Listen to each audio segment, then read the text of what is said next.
thank you for holding this subcommittee hearing. And I wanted to ask Mr. Geis about spectrum in general, about Public Knowledge's letter to the FCC expressing concern of the delay in issuing the 2.5 gigahertz licenses. What is the, how does this affect customers and rollout of wireless broadband? Senator, thank you for the question. We did recently file with the FCC on this very issue because the impact to consumers on not issuing these licenses is real.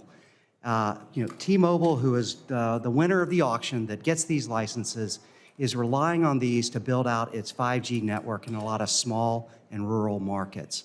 So as an initial matter, this really helps get connectivity to our rural communities.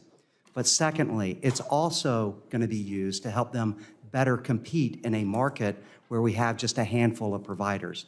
So these licenses are critical to making certain that T-Mobile is a solid competitor in our wireless space. So we're basically hurting our own process of getting spectrum out because of this.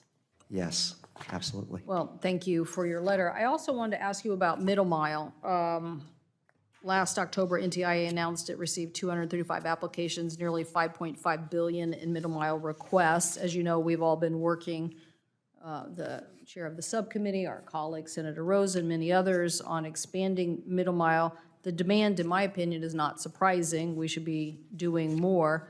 There are numerous examples of partnerships, I think, all over the United States between utilities and broadband providers. And there are places from Ohio, Indiana, Missouri, West Virginia, Mississippi, and my home state of Washington. I love the example of people working together up on Orcas Island. So you can see that there are people that want to have service. I introduced legislation with Senator Capito that would leverage the existing grid to produce cost-efficient, resilient, fireproof middle-mile broadband networks. And this legislation, I think, would create thousands of jobs. It's kind of what I think most of our colleagues didn't quite understand when we were doing the broadband. Well, let's just say it's one of the hazards, I think, when people try to look at this in an isolated way. So glad the chairman is having this broader hearing. So what additional investments do you think we need to open up middle mile? And how can this help us build out faster the services that we want to build? Senator, you've rightly described the oversubscription in the applications on middle mile to the NTIA. Middle mile is one of those critical elements of a network that is expensive and is not covered by USF, except in Alaska, where they do cover it, given the unique high cost there. So what I would, one of the things that we've talked about, our tribal communities where they have to literally go through various permitting processes to build that line, plus the rugged terrain, plus every factor that results in tribal and rural areas. These are critical investments that we need to make, recognizing that the last mile doesn't work unless the middle mile is present.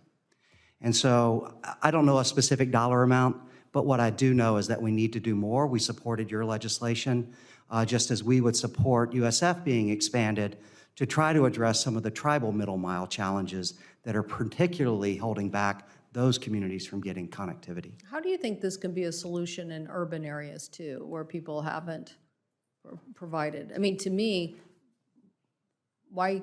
Well, yeah. I'll let you answer. I'll let you answer that. In our urban environments, we need what middle mile can also be a competitive choke point. And so having more competition and more access to middle mile, more choices for providers so that they can serve their customers with those choices is also a way to foster competition in those environments. And so look, we're supportive. I think in terms of support amounts with federal dollars, it might be a little bit more of a difficult challenge to say that we need to fund those in urban environments. But it is a piece of the competition equation. Can you describe what is needed in the urban area? Because I think I can, but do you think you can? So oftentimes we think of urban as fully connected. And the truth of the matter is, when we look down at a more granular level, our urban communities often suffer from similar problems as rural communities. There are lower income neighborhoods that simply are are still relying on an old copper network to bring them, slow broadband. And without those upgrades that are necessary, those communities suffer just as much as residents in rural areas. Thank you. Thank you, Mr. Chairman.